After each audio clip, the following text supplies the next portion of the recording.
نحمدہ و نصلی و نسلم علی رسول الکریم۔ بسم اللہ الرحمن الرحیم۔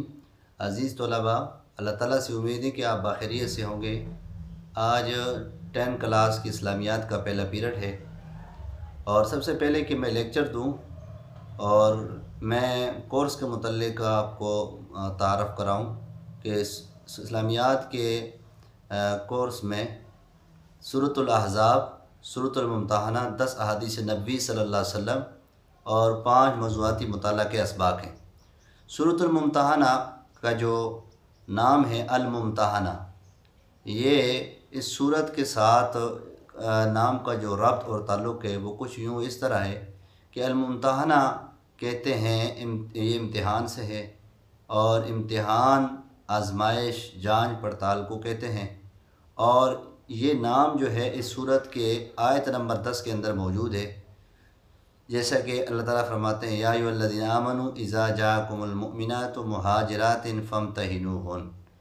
اے ایمان والو، جب تمہارے پاس مومن عورتیں مکہ سے مدینہ کی طرف ہجرت کر کے آ جائیں تو آپ ان کا امتحان لے لیں، آزمائش یعنی جانچ پڑتال کر لیں کہ واقعی یہ مومن ہے۔ اللہ عالم بایمانہم، اللہ ان کے ایمان کو خوب جانتا ہے۔ امتحانہ اس کے 2 رکوع اور 13 آیات ہیں، اور ترتیب نزول کے اعتبار سے یہ مدنی صورت اور 60 نمبر والی یہ صورت ہے۔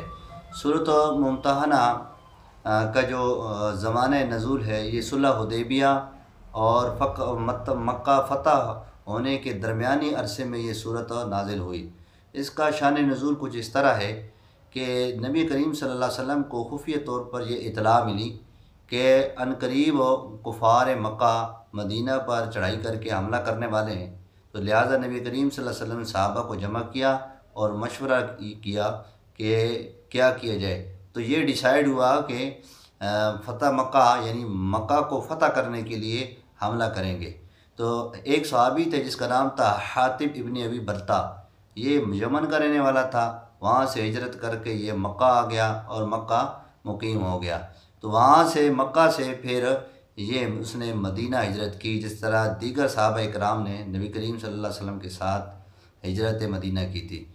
عزیز و اقارب وہاں مکہ میں نہیں تھے، صرف اس کے بھی بچے رہتے تھے اور کفار ان پہ ظلم و ستم کرتے تھے، تو لہذا اس صحابی نے حاطب ابن ابی بلتع نے وہ راز فاش کر دیا جو رسول اللہ صلی اللہ علیہ وسلم نے مشورہ کر کے ڈیسائیڈ کیا تھا کہ ان قریب مکہ پر ہم حملہ کریں گے۔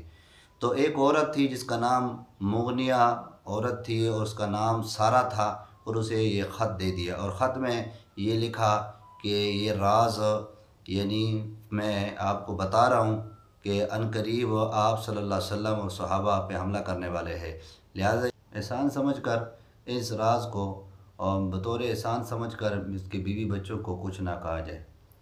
تو ایک عورت سارہ نامی عورت تھی، اسے حضرت حاطب ابن ابی بلتع رضی اللہ تعالیٰ نے وہ خط دے دیا اور روانہ کر دیا، اور جب وہ روضہ خاک کے مقام پر پہنچی تو اللہ تعالیٰ نے اپنے محبوب حضرت محمد صلی اللہ علیہ وآلہ وسلم کو بطور وحی کے یہ بتا دیا کہ آپ کا راز فاش ہو گیا ہے، اور ایک عورت ہے جو روضہ خاک کے مقام پر ہے اور اس کے پاس ہے۔ تو چنانچہ نبی کریم صلی اللہ علیہ وسلم نے حضرت شیر خدا مولا کائنات کو اور ابو مرثد اور دیگر صحابہ کے سپہ سالاری میں حضرت علی کے وہ لشکر روانہ کر دیا، اور جب روضہ خاک کے مقام پر پہنچے تو اس عورت کو کہا کہ مجھے یہ خط میرے حوالے کرو، تو اس عورت نے کہا کہ میرے پاس یہ خط نہیں ہے۔ تو حضرت مولا کائنات نے اسے دھمکی دی اور کہا اگر میرے یہ خط حوالے نہ کیا تو میں آپ کے کپڑے اتار دوں گا۔ تو وہ عورت ڈر گئی، اور اس سارہ نامی عورت نے وہ اپنی چادر سے خط نکال کر مولا کائنات کو دے دیا۔ تو حضرت شیر خدا رضی اللہ تعالیٰ عنہ نے وہ خط لے کر رسول اللہ صلی اللہ علیہ وسلم کے پاس پہنچ گئے۔ اللہ کے نبی صلی اللہ علیہ وسلم نے خط پڑھا اور حضرت حاطب ابن ابی بلتع رضی اللہ تعالیٰ عنہ کو بلوایا، اور حضرت عمر رضی اللہ تعالیٰ وہاں بیٹھے ہوئے تھے، تلوار نکالی اور فرمایا یا رسول اللہ صلی اللہ علیہ وسلم نے غداری کی ہے، کیوں نہ ہم اسے قتل کر دیں۔ اللہ کے نبی نے فرمایا آپ کو نہیں معلوم یہ تو بدری صحابی ہے، اور بدری صحابی کے بارے میں اللہ نے فرمایا ہے قد غفرت لکم، میں اللہ نے انہیں بخش دی ہے۔ تو حضرت حاطب ابن ابی بلتع سے پوچھا کہ یہ راز کیوں فاش کیا؟ حضرت حاطب ابن ابی بلتع نے کہا یا رسول اللہ صلی اللہ علیہ وسلم میرے ایمان میں ذرا برابر بھی فرق نہیں ہے، لہٰذا میں نے بطور احسان سمجھتے ہوئے یہ راز فاش کیا ہے تاکہ کفار مکہ کے یہ احسان سمجھتے ہوئے میری بیوی بچوں پر ظلم و ستم نہ کریں۔ اللہ کے نبی صلی اللہ علیہ وسلم سے معاف کر دیا۔ تو اسی موقع پر اللہ نے یہ صورت اتاری، یا ایھا الذین آمنوا لا تتخذوا عدوی وعدوکم، اے ایمان والو نہ تم دوست بناؤ میرے دشمنوں کو اور تم اپنے دشمنوں کو۔